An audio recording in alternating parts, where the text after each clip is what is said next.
今天呢，我过来上海看 F1啊，但我有一个重要的任务，就是要给大家抽一张5080，记得关注极速拍档的置顶动态，就可以参加抽奖哦。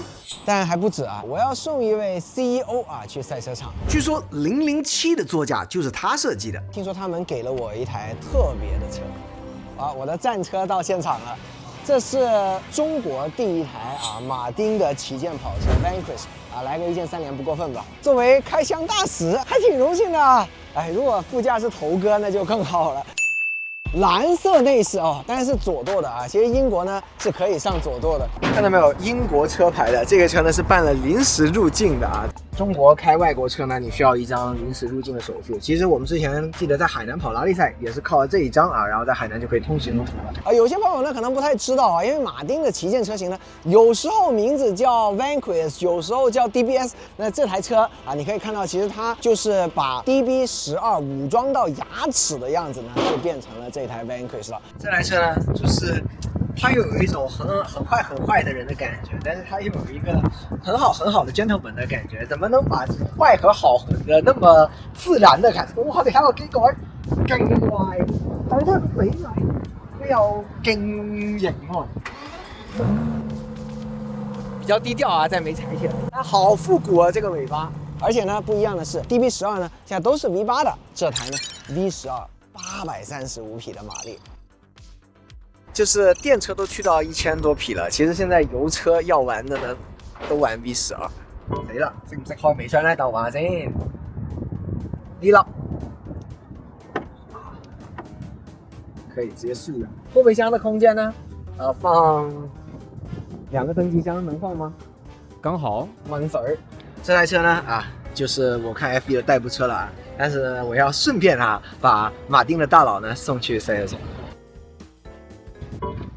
我原本想話型啊，但係它的門檻那個碳纖好粗，我撞到了。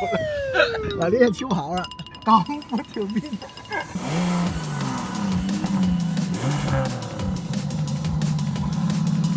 你知道嗎？一般藍內我都會覺得太騷，很難駕馭啊。但是這個馬丁啊，你覺得在這個 Vanquish 裡怎麼一切都那麼和諧啊？好帥啊！這個內飾，果然啊，就是開超跑呢，就是要這種獨一份的感覺啊，越稀有啊，這種感覺呢是越尊貴的啊。馬丁最厲害的地方呢，就是能把那種碳和皮啊，就是把這個很多碳的東西做得很豪華的這種感覺。看調最低可以多低？喂，降低降低，哇，好低，正啊！哇，凹進去凹進去，哇，正，做到浴盆裡面開車一樣的感覺，哈，哇，好正啊！一進來啊，那種戰鬥的感覺呢，就好像比 DB12戰鬥了好多啊。它保持了 DBS 原來那種很威猛啊、很激進的感覺，但同時它又有了一份復古和優雅的味道。像 Valkyrie 啊、Valhalla 那些，完全就是為了這個性能、為了空氣動力啊、下壓力那些去做的。那這些 GT 的超跑呢，其實它要做的事情呢，就是如何讓自己顯得更帥啊，這個才是他們的任務嘛。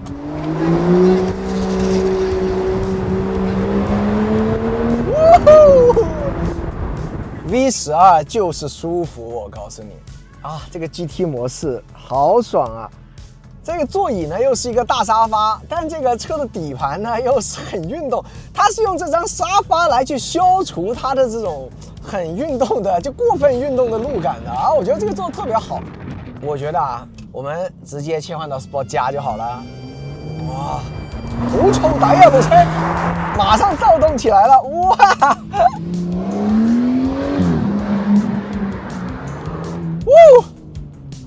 而且800多匹的動力呢，你也覺得就夠了，日常開就夠了，不需要過1000匹，因為它扭矩已經去到1000牛米了。其實有很多人呢會說啊，這個 GT 就不是超跑，但其實超跑它不是一個跑車的分類啊。跑車有 GT 跑車，有賽道化的跑車，有敞篷跑車 Roadster， 但超跑其實是一個統稱，是說有超大的馬力、超級的品牌、超級貴，這個呢它就能屬於超跑的範疇了。但當然啊，就是無論怎麼說，超跑呢它一定要跑得足夠快。所以呢，如果你覺得 DB12呢不夠超的話呢，這個呢就是它 Vanquish 存在的意義了。它讓一台 GT 跑車變得非常的 super 啊。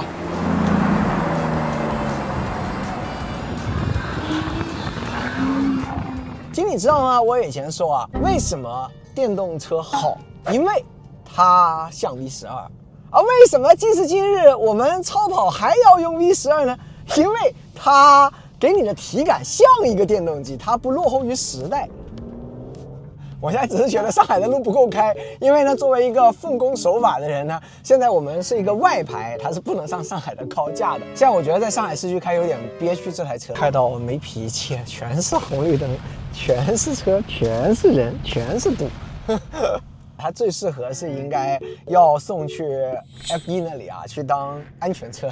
我觉得这是最适合它的地方。哦，现在我们来到了传说中的武康路了吗？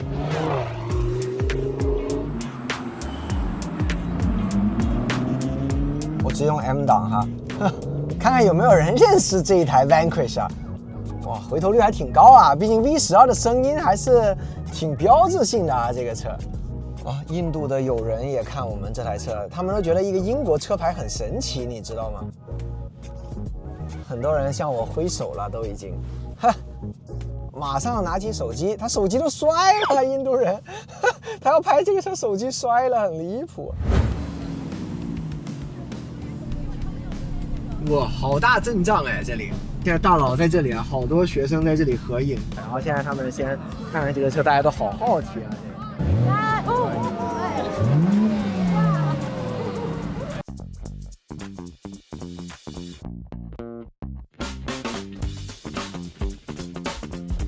这位呢，就是我今天要接送的大佬了。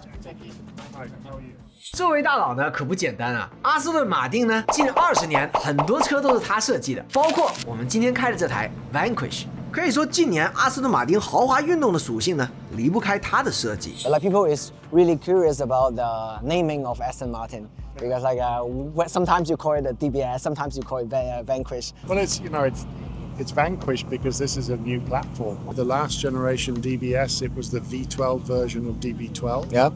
But this is a new platform with a different wheelbase, completely different layout to DB12. And V12, new engine, etc., etc. Okay. So Vanquish is only ever when it's a new platform car. Okay. 所以今天呢，要跟他详细聊聊什么是好的设计。And so your base is Shanghai, or? No, actually, I'm based in Guangzhou. Ah. Have you been to Guangzhou before? Yes, yeah. Because of the motor show, right? Yeah.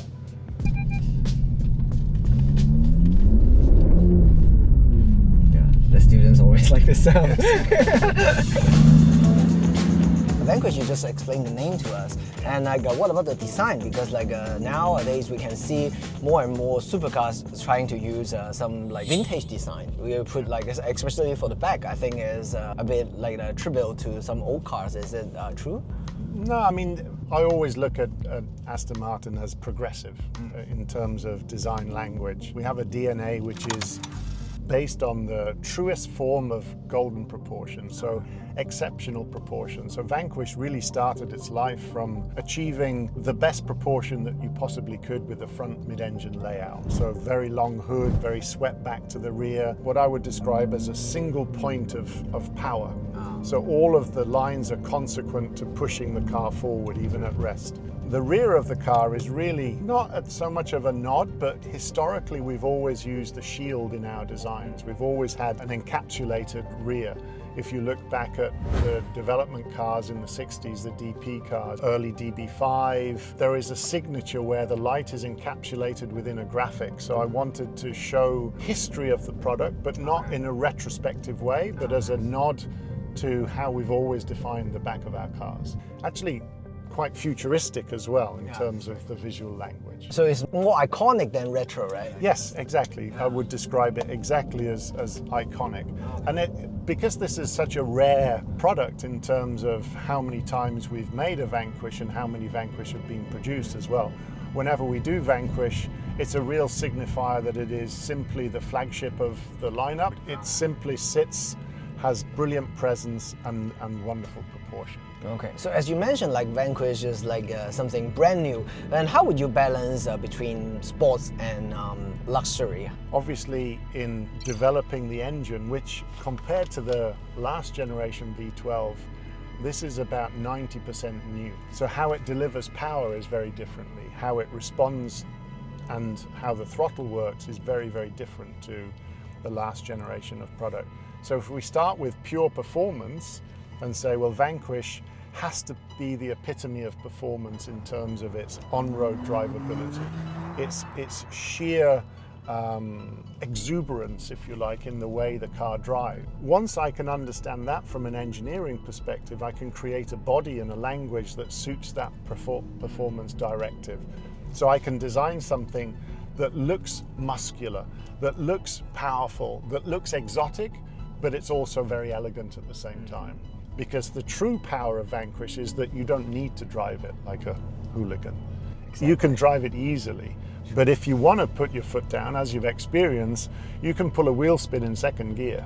Yeah, this is exactly what I felt with the Vanquish, but it's a pity that I do not have the chance to put a full throttle in Shanghai. Yeah, I still have to try it later. Aston Martin has been re-entered Formula One recent years. What does it change? Yeah, I mean it changes a lot. Obviously, the executive chairman of Aston Martin, Lagonda, which is the road car company, is the outright owner of the Formula One team. So there's a synergy at the level of passion and investment and desire to make both succeed. In Silverstone, there is a brand new factory with a brand new wind tunnel and a brand new series of experts in the field of high-performing materials, high technology materials, innovation in product development. So these are the non-obvious sharing of information. How do we use carbon fiber? How do we utilize carbon fiber?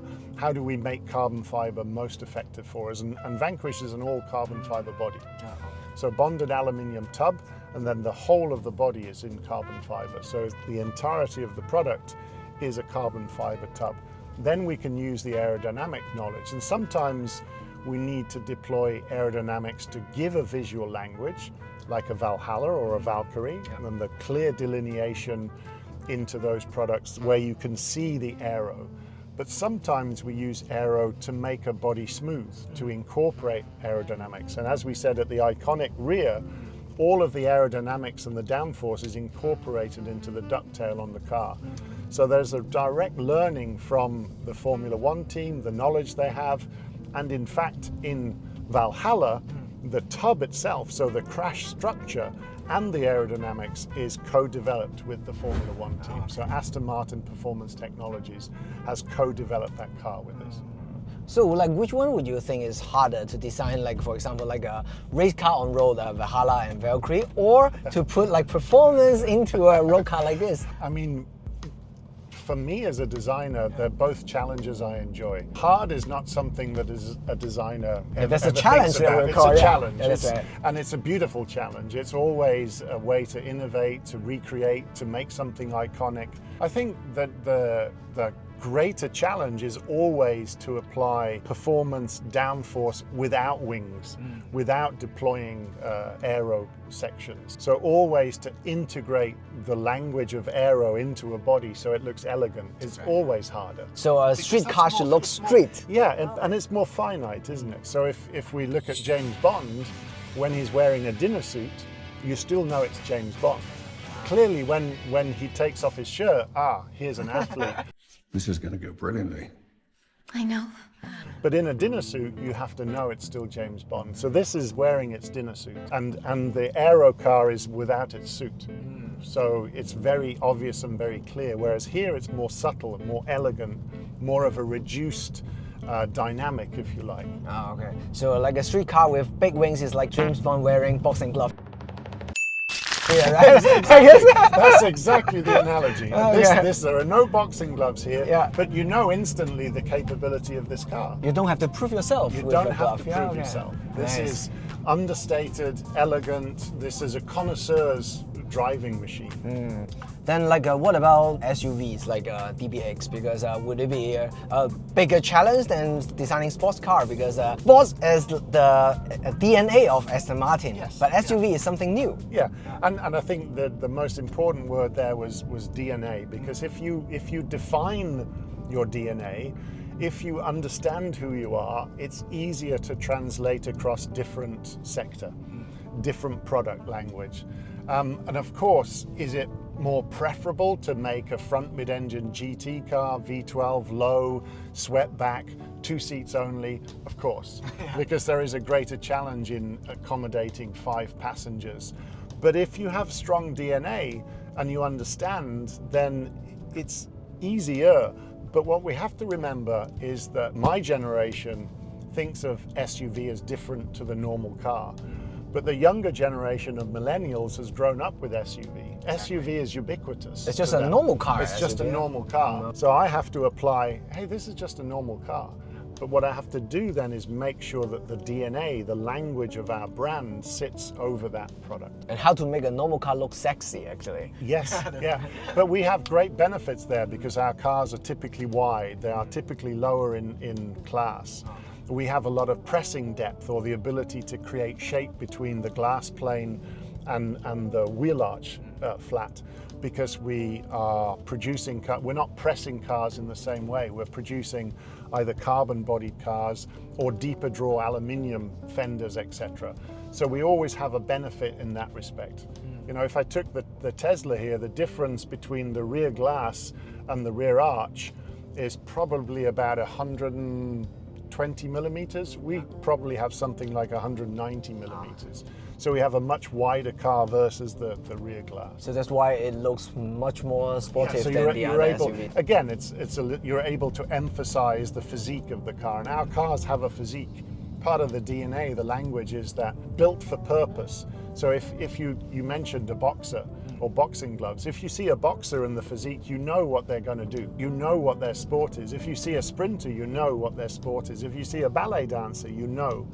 So it's about generating the form and the shape which is appropriate to the usage of the car, which is why this is, as I say, it's more elegant, it's more of a noble statement, if you like, whereas the SUV, the DBX, is more agile, it's more about adventure, it's more about this kind of cross-purpose use, as it were. But you have to have the core elements of beauty and DNA. Okay, I see.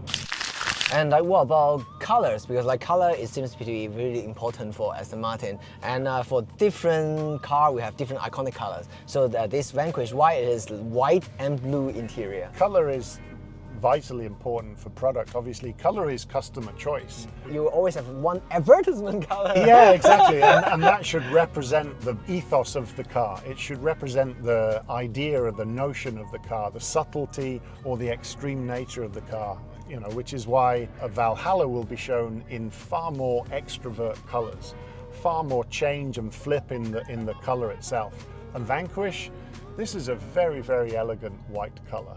But it's also got something very interesting in the sunlight, the amount of mica, the reflections in the surface, that it's not a static white, it's a white with a lot of movement and also a lot of depth.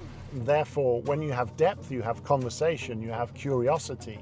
So color should be about the curiosity of form that is generated from the light that reflects from it, to make you look more, to make you see something, particularly in sunlight. You know, as you see cars moving, highlights are caught from fenders, from hoods. And because we have such great body form, the color always has to highlight that as well. Okay. And so it becomes iconic right now because of Formula One and the fact that we've always raced in green. Green is an incredibly popular color for us across all the range, all the models. And that's partly because it is an iconic color for Aston Martin. Okay. But the green is a bit different, right? Yeah. Used to be the British racing green, but now we call it the Aston Martin green. Podium green. Yeah, podium green, yeah.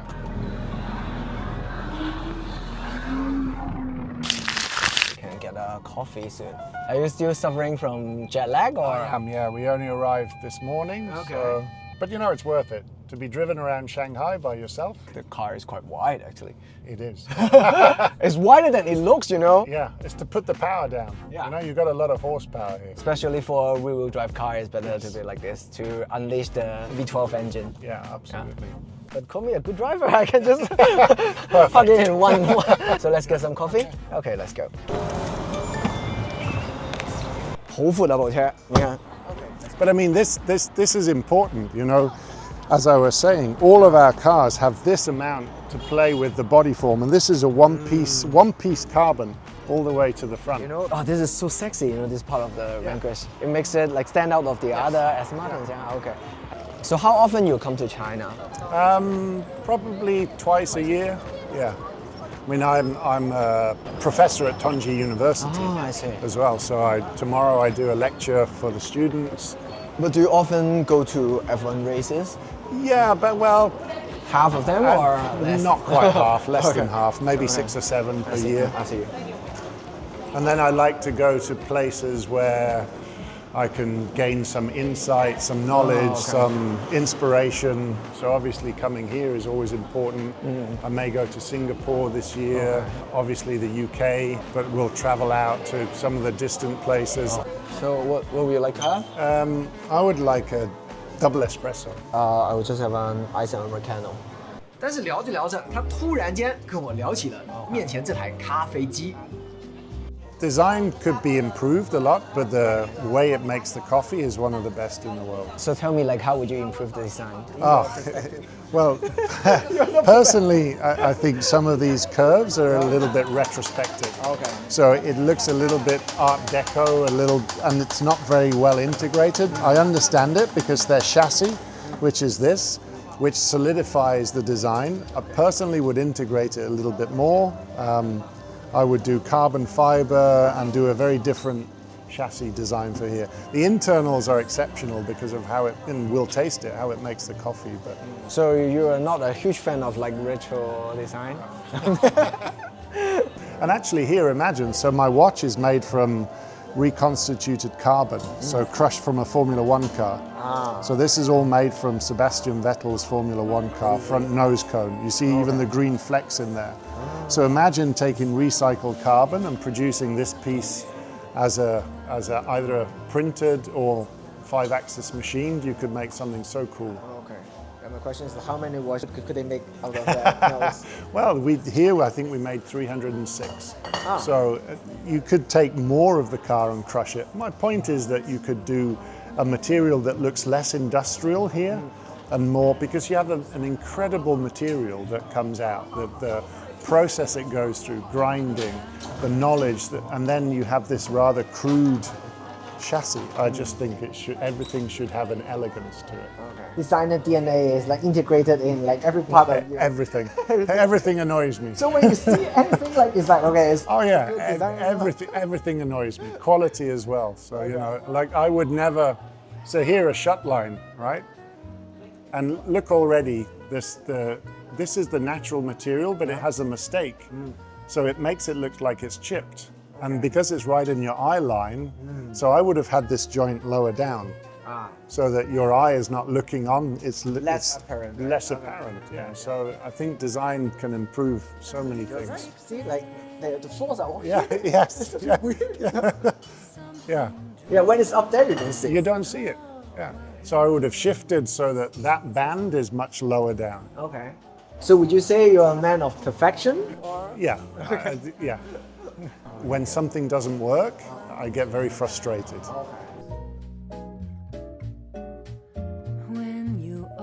So thank you, 谢谢.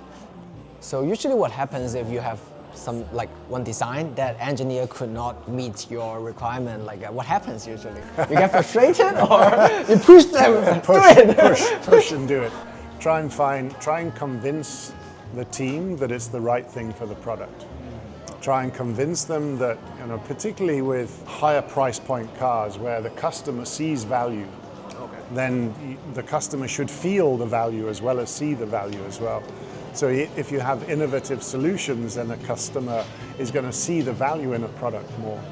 You have to be determined to achieve the perfection you want, because ultimately in our world, quality, the perception of something is your first impact, your first contact. Yes, you can drive the car, wow, it's amazing, power, drives so well, sounds great. But before that, you have to see, feel, touch the car. And that's my job. My job is to make you fall in love instantly. Yeah, exactly. You have to like be willing to test drive the car. Yes, the engineering team they're a partner. Without engineering and without manufacturing, I can't design cars. I need them, but you need to bring them on your journey as well. So you can only be the designer of Aston Martin because with the luxury brand, so it can support you, right? Yeah. A brand like Aston Martin makes the life of designer easier this way? Or No, I think, I mean, it's a great brand to design for. So already it's a win because it's a brand of desire. It's a brand, when you say the name, people expect something, but then you have to deliver on the expectation. So that's the hard part. because people have like really high expectations. They have an expectation, therefore you have to deliver. It's like saying, you know, one of my favorite bands is Radiohead. If they got together and made an album, it would have to be better than the last. So there's an expectation set. When you travel around, do you get some inspirations from different cities? Always, always. It's not just city, it's conversation, it's people, it's culture, it's color, it's sound, smell, sight, everything, because, you know, the world is an ever-changing world. And we can gain knowledge from the internet, from our digital research. But the digital research can't tell me how the sun feels here, the nice cool breeze, the coffee I just had from a Slayer machine with this is a memory, it's an olfactory memory, and I think that inspires. Every time we have a memory, we get inspiration from something. So I think travel, meeting people, conversing, and always relative. Obviously, it's very relative with yourself, and it will be relative later with consumers and customers.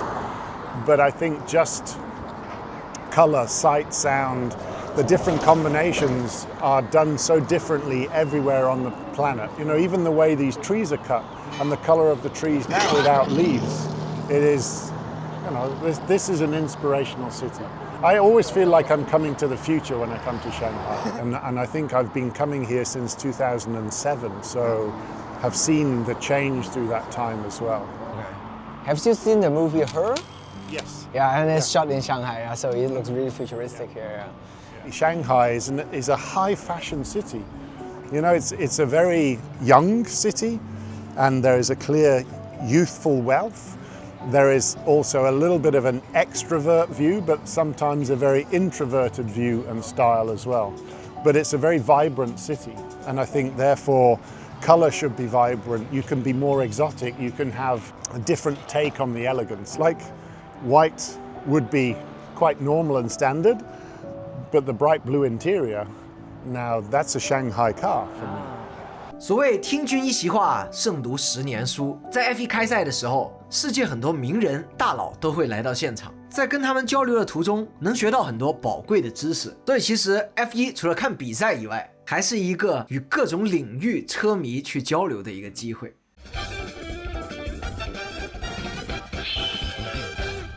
下一集我带你们看不一样的 F1， 红标了已经。去南半球见另外一位传说中的大佬。